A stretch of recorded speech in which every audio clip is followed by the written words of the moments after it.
Yay Networks.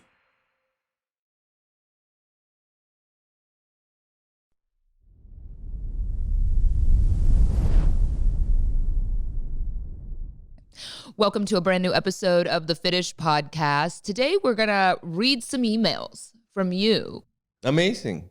Let's do it. I thought that we hadn't been getting many, but then I just wasn't checking in the right spot because they're going to info@fitish.com. And usually they get forwarded to me. If you have any nice DMs in your inbox that are appropriate for the show. 100%. Feel free I had to get an inappropriate DM, so. No boobs? No. No boobs, no. Disappointing. Yeah, I don't get any of that anymore.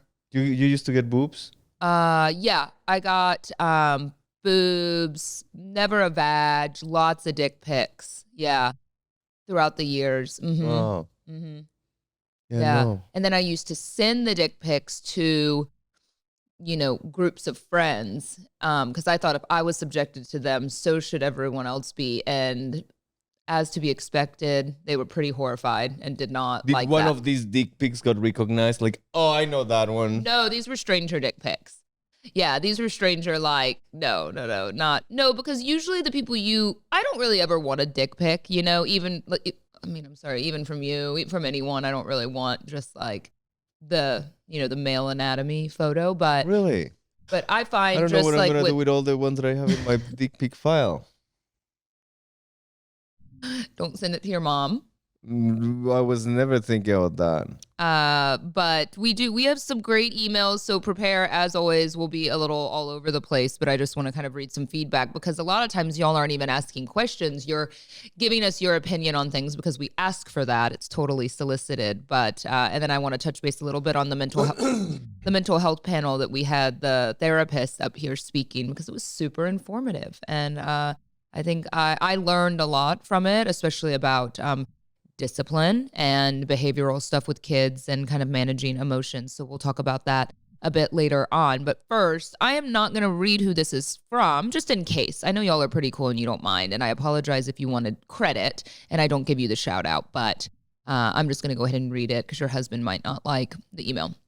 But she says, I've been meaning to send you an email from some time. I swear to God, every week your podcast hits home with what I have going on. It's uncanny, right down to I have any questions about my babes in speech, boom, let's have a speech pathologist on the show. It was so perfect. And F the haters who don't want Remy content. Oh, no. Nitty gritty. I'm almost 40, so is my husband. My sexual desire and libido is just not what it used to be. I have 2 girls, 2.5, and 1. I'm sorry to the husband. Huh? I said, I'm sorry to the husband. Why don't you fucking wait and let me finish this email? Because there might be some solutions here. And maybe cool. I'm reading it because we can relate to this, okay? And, and she's, I have 2 girls and 4 dogs. It's a lot. So this may be an unpopular opinion, but it shouldn't be. My husband got Viagra for recreational use, not because he needs it. He would kill me if I did not add that tidbit of information. We got it. Your husband. Anyway, women can take it as well. Game fucking changer. It has added some extra spark. It's a lot of fun. I've never really struggled with orgasming and anything related to it, but just the lack of energy. So I mentally prepare for a night of sexy time, drink a few drinks, pop a Viagra, and everyone has a fantastic time. 100% recommend.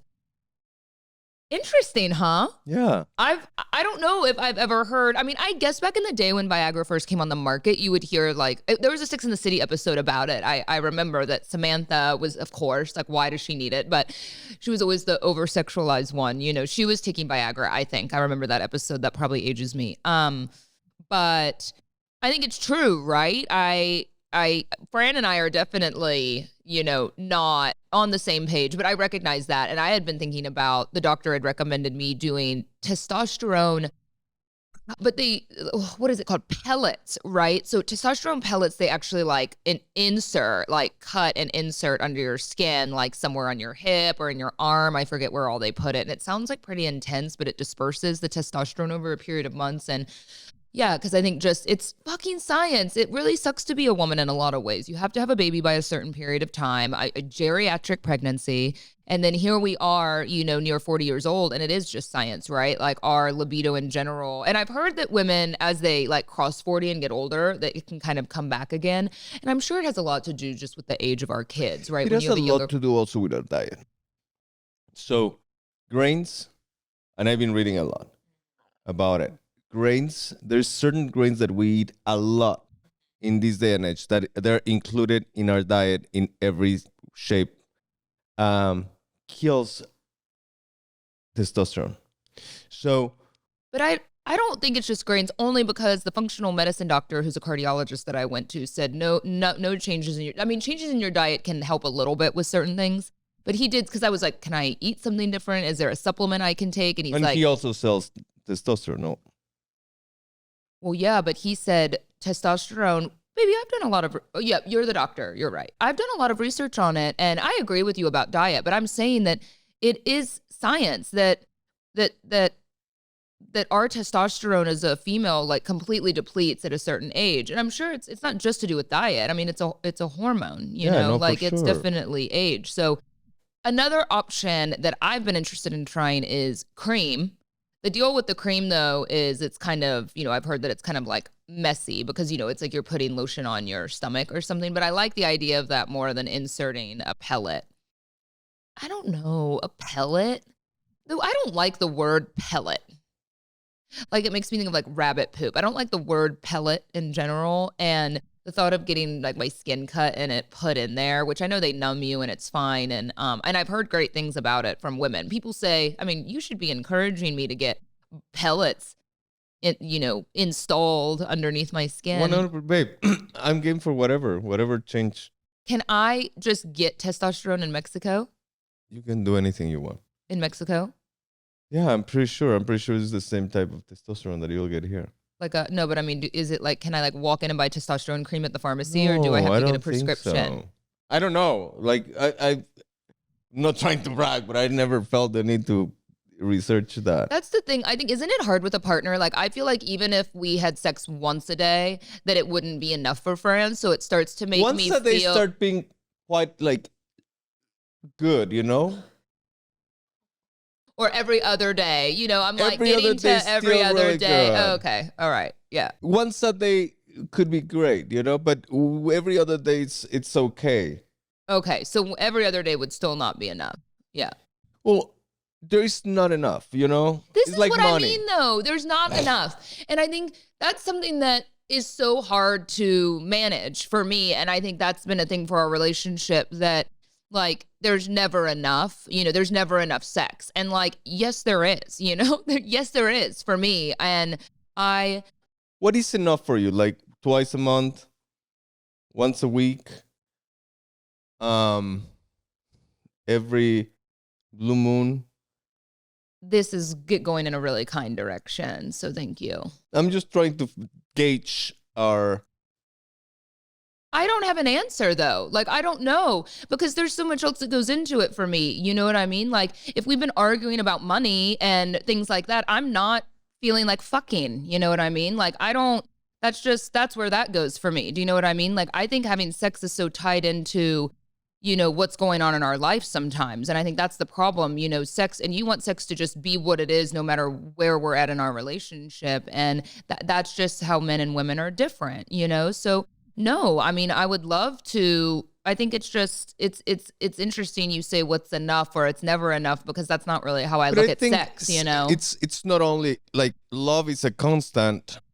You try to keep kindness as a constant. Try to keep what? Kindness between a couple, like being kind to each other, love each other. But no one does that all the time. A constant, like it should be a relief. It should be an oasis. It should be a break. But if both parties are seeing it the same way, because when you, and I think that's an issue in many relationships, when you weaponize sex in a way that it's a reward, it loses that I bonding. don't. You often say that I'll weaponize sex as a reward, and I don't overthink it that much. It's just that I simply, you say, but I think house chores should be a constant, and I think financial responsibility and equalness should be a constant, and so we could say everything should be a constant, and that's where this conversation goes. But when it's not, but when it's not, yeah, I don't feel as, I'm not in the mood at 11 o'clock at night, if I feel like I've been carrying the weight of the house, you know what I mean? And that's just the reality. So it's not that I'm weaponizing it. It's just that I simply sometimes am not in the mood because I'm tired. Or when I'm most in the mood, it's the morning, but we never really have time. I think it's hard to set aside time. And I know you say that it should be a constant, but I think a lot of women listening would really agree with me because we speak about this openly with one another usually. And I think that we're not thinking about it that way. We're not depriving ourselves and our partner of intimacy because we're punishing you. We simply are probably not turned on because we're so tired and hormonally we just don't feel good. So we're really not overthinking it that way. We're not going, wow, I'm not going to give it to him tonight because I'm mad about this. No. It's and just, I think that is really important. If all these things need to happen, if you or whoever feels uneven in chores, in this and that is what needs to happen first, well, that is the prerogative. And I think a partnership is to understand that prerogative, and so be it. I think it's about, it's nice. We had a brief conversation when we had a mental health expert in here about love languages. And they said, they see it time and time again, even in their own relationships, that we tend to do the love languages or seek the love languages that we want, or we'll give what we want. If yours is touch, that will be more of your love language if that's what you seek in return, whereas they say it's just so important to really communicate what you want, in terms of a love language. Because I think it's clear by the way you're looking at me. It's hard for you to totally understand, but how am I looking at you? I don't know, squinting and it's just smirking. Because of light. But it is, it's, actions or time, there's certain things that I think translate for women. That what are the love languages that you like for yourself, that you like to be given? At this point, it's just I love communication. I like physical touch. I think for me it's really important. Because that's how we bond. That's how we merge. That's how we communicate without talking, And I think it's paramount. Well, I'm really sorry that you think that it's a punishment reward scenario. I was just reading a nice email about taking Viagra. So I think that's great. I'm gonna do that. So they get theirs from Hims, is what she was saying. Oh, wow. So Hims.com, which is not a sponsor of the Fitish podcast, but we are going to take a quick break and hear from some of the sponsors of the Fitish podcast. We'll be right back. If you missed, which I'm sure most of you did, because we only had about 35 people here last weekend, but I had invited a couple of licensed, they're more focused on adolescent behavior, but therapists that came in and spoke for a couple of hours to a group of women on really two different focus topics. One was more about managing our emotions as parents when it comes to kids and kind of how to navigate discipline. And the other one was just kind of having more self-compassion for yourself, whether you have children or not. But I think most of the women in the room were really interested in the conversation about kids. And so, of course, I kind of kicked things off with a question about what happened with what's been going on with Remy in general, not just the viral video, excuse me, not just the viral video about how I kind of yelled, Remy, no, and didn't seem to handle it appropriately, according to the public. But it's fine. It's real and it's honest. But also recently, he's been kind of, hitting a lot or will throw things. And it's not every day, all day, but there are moments where he's hitting. And we started trying different things, but we weren't sure. So the first major takeaway that I had from this conversation that I want to share with you, because I guess it surprised me, but they say that they live a lot in data, which I really appreciate. I think you do too, because we can sit here all day and hear opinions from people, but I think when it's like data driven, it's really nice. And so they said that data has shown that over the course of a childhood, the best kids, which mean really the kids that stay out of the legal system, if we want to say that. They say the data really only lays in kids that have been incarcerated because they get the most information about kids like that. But that the best kids and the kids that are least likely to ever be incarcerated or to just be that rebellious and get in trouble come from a household that is high love and high discipline. And that actually a lot of the kids, no surprise on the low end, that are kind of the most repeat offenders come from low love, low discipline, but that's, that's kind of a household where, there's nothing existing. But the most interesting part for me was that the second to last like tier of kids was high love, low discipline. And the second like best performing is low love, high discipline. So high discipline is obviously like a pretty critical factor. And now I think everyone's definition of discipline is a little bit different. I mean, you've talked about how your parents disciplined you. You can say you had a high discipline household. I didn't. I mean, I managed to stay out of legal trouble for the most part, except for that time I got arrested at a concert. But I had a low discipline upbringing for sure. One grounding, one spanking, I kind of remember. And I think I was in a really high discipline and high love. I think high love. Yeah. You were high love, high discipline for sure. You stayed out of legal trouble, and that's never not really been incarcerated. Yeah, that we know of. No. We will know. We would know. Ah, yeah. Yeah. But I think that's really interesting, isn't it? Because I'm willing to say this and stand by it. I think being in a lower discipline household was a disservice for me because of a few things. And my mom says, well, you weren't that bad of a kid. I never really needed to discipline you. And I don't think that's really what the therapists were saying exactly. They say that high discipline is not specifically spanking. They actually don't believe in that or agree with corporal punishment in that way. They said it's more about, harder boundaries, not being your kid's best friend, chores, structure. It's structure, right? Of course, it means discipline when they're acting up, but that can mean different things. They say it's kind of the deprivation of something they want, making sure you take a stand and kind of sticking with it. And again, having them learn to help you do laundry, help you clean, pick up. And so, that's something that was never applied in the household for me. My mom was doing my laundry until the day I went to college, and I get to college and have no idea what the fuck I'm doing. And she would come up like once a month and like do all of my laundry. And I know people are like, wow, you have a great mom. Your mom loves you. She would come up to a house I shared with 6 girls and like clean the house and like go grocery shopping for us. Of course, I mean, Candy, she was so nice. I was her only kid. She missed me so much. I was only like an hour away from home. But I think that it really, in hindsight, and I hate to say this because my mom was so great, I think it did me a disservice as I got to be an adult because I had no ability to manage money. I had I didn't come from a household with parents, that knew a lot about money. And so I just didn't know what I was doing, as a lot of us don't. But I didn't know how to manage money. I didn't have good like organizational and cleaning habits and, just things like that in general. So yeah, they said high discipline, but meaning more high structure and boundaries. So I don't know. I think it's really interesting.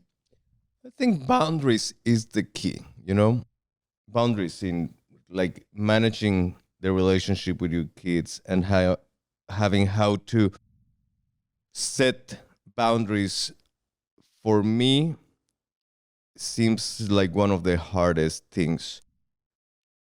How to know when black is black, white is white, and gray is gray, where you have to draw the line where you don't have to draw the line, like at which age. It's hard. I've done timeout with Remy a couple of times, which is basically I put him in his room and shut the door and tried to hold the handle as he like tries to exorcist his way out of the door. And he's like, "Ah." I've watched Fran and my mom both say timeout, but you haven't done timeout, have you? You have? Yes. You've locked him in his room or shut the door and like held it? No, we both have gotten in the room, timeout ourselves. I hear my mom talking about timeout. And then Remy says no timeout and not do it. So that's what's hard too, is being on the same page with the other providers in the home and making sure people stick with it. So now I'm the bad guy because I've stuck with the timeout. But yeah, they did say that's really important. If you say, if you throw that again, I'm going to take it away. You gave them a warning. And if they throw it again and you don't take it away, they know even from a young age, like, bitch, I can walk all over you, you know? So yeah, anyway, I try to have him help me clean up when he spills and stuff like that. But it's hard, isn't it? You're much softer with him than I thought you would be. I thought you would be a little more. I recognize one thing. I recognize I'm a lot softer than I thought I was about to be, and that you are, for sure.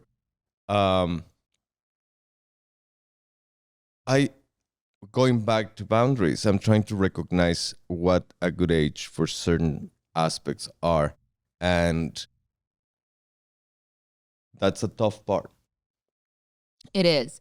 It is tough. We just got a message, actually, ideas for Remy's hitting. So I'd like to read it because it is from someone that is a play therapist in the area who works primarily with young kids, and a limit setting tool that she says she utilizes. It's called ACT. And A stands for acknowledging the feeling. C is communicating the limit. And T is target acceptable alternatives, which I don't think Remy would understand that. But she says, you know, I know Remy's still young, but you can start using this tool with him. So basically, this is what you would do per her advice. You would say, baby, I see you're excited or angry or sad or sick or happy, acknowledging the emotion that they're dealing with, right? But I am not for hitting. You can hit this pillow, or you can stomp on the ground or hit the punching bag. You'll have to repeat this several times. It may not stick at the moment. So it's kind of the repetition of this. Or another alternative would be to simply ignore the behavior and don't even say the word no, since he doesn't respond to the word no. Walk away, gain some distance between you and him.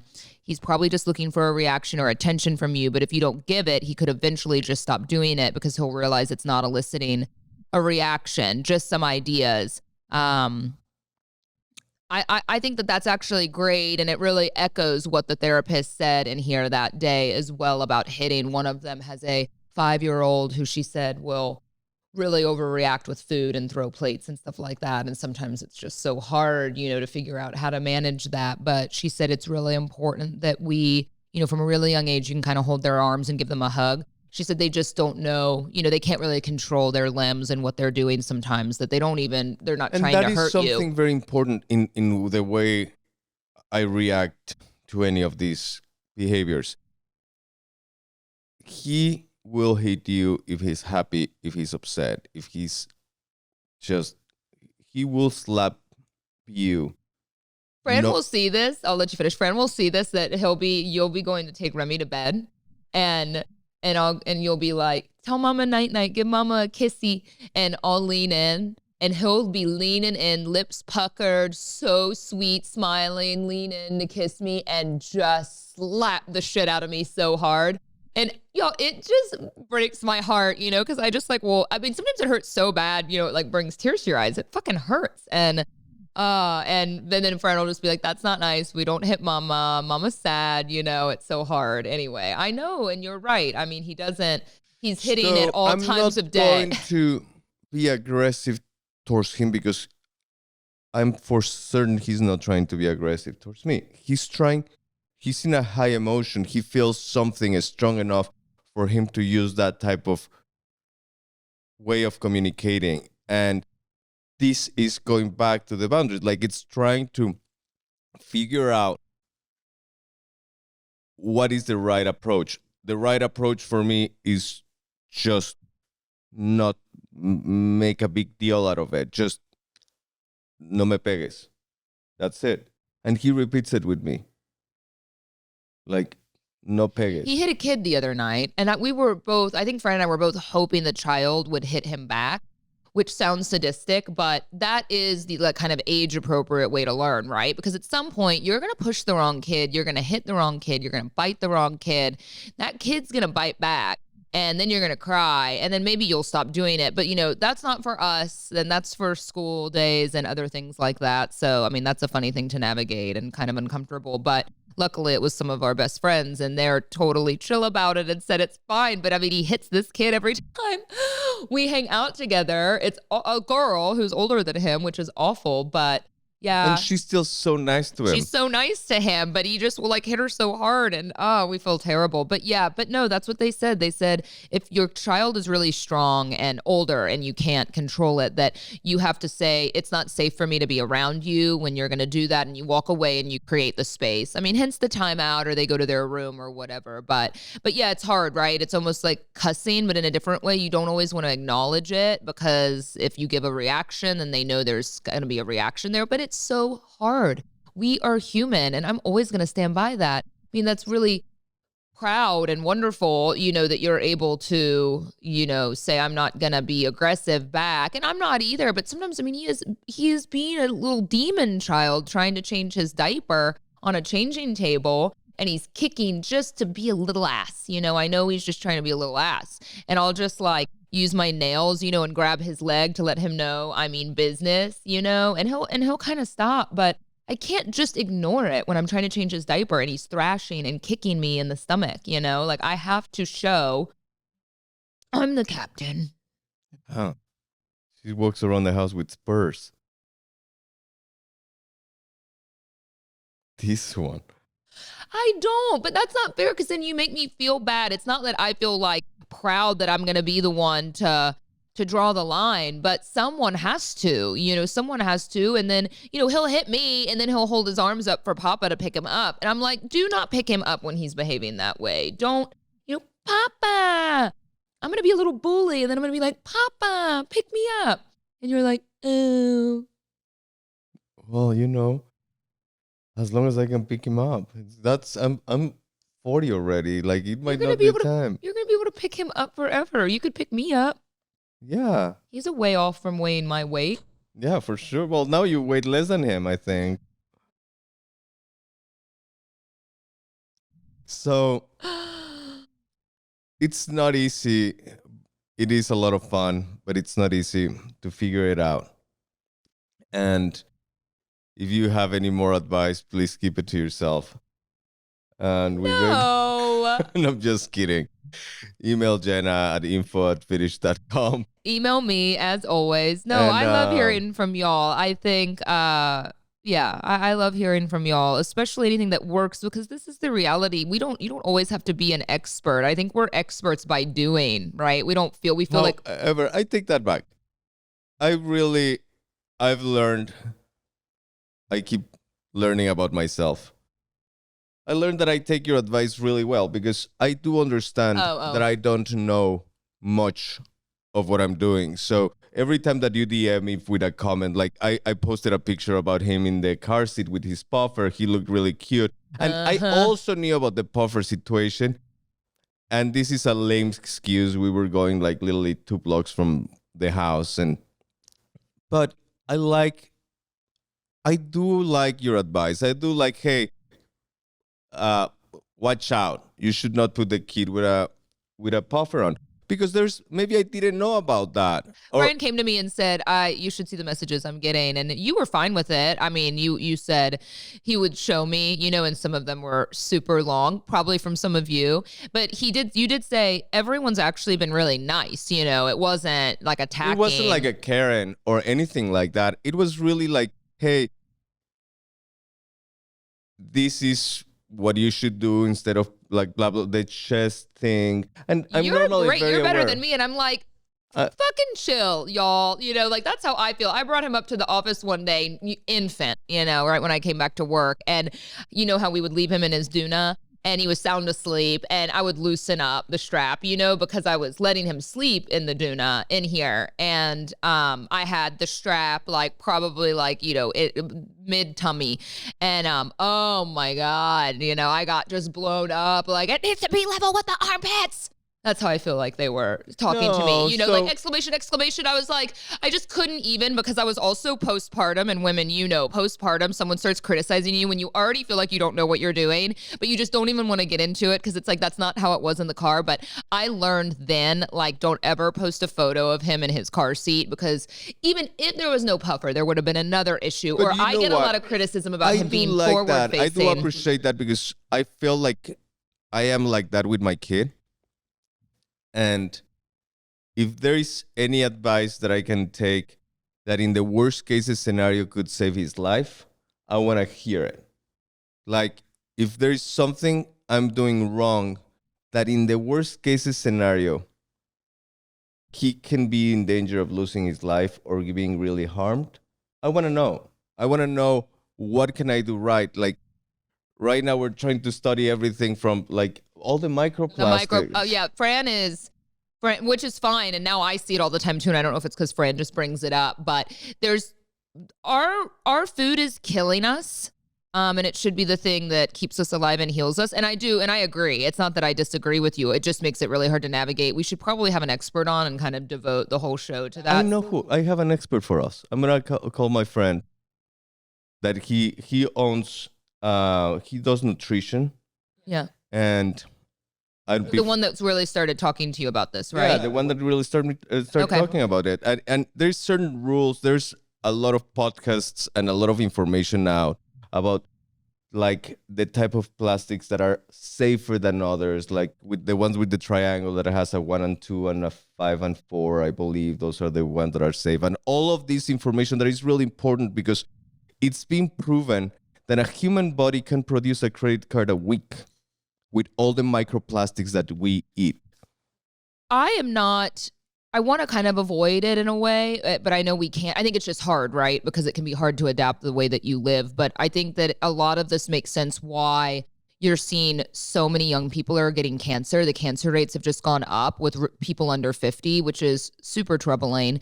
And additionally, the level kind of infertility, obviously, what I experienced in doing IVF. Now, it's definitely because of, they think cancer rates have gone up. I was reading more about this yesterday and this is just according to the, the news, the nightly news, but they were referencing things like kind of our lifestyle now. We're much more sedentary than we ever used to be. Obviously, everything that's going into our food, the way foods are being ultra processed. There was a third one that I'm forgetting now. Do you remember what it was? Our producer, and I wasn't even planning on talking about this, so I should have been more prepared. There was a third one on there as well, but yeah, let's have an episode about it because it's really important. I think people think that they cannot do anything about it, and it's avoidable.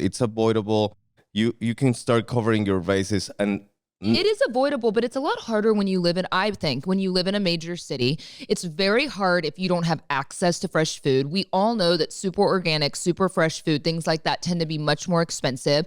So, then we're creating this cycle of like, the poorer you are, the unhealthier you're going to be. And that's just so the cheapest food is the worst for you. And, I learned a lot about that when I was working with kind of a low income community. They literally are shopping at a liquor store for food. And, it's awful when you don't have access and you don't have transportation and you can't afford to get healthier foods. So they're eating, little kids are growing up eating stuff in packages, whether it's like beef jerky or, what I mean, like Star Crunches and Twinkies and things like that. I mean, that's what they're eating or microwave meals in plastic containers because that is what's there and that's what's convenient at the convenience store. And anyway, yeah, it's a lot. So we'll have an expert on to kind of talk about that because I think there's hopefully there's some, I'm always for the tangible solutions to things that we can actually just kind of implement in our day to day. But yeah, okay, well, let's get him on. We have that to look forward to. And we'll see y'all next week.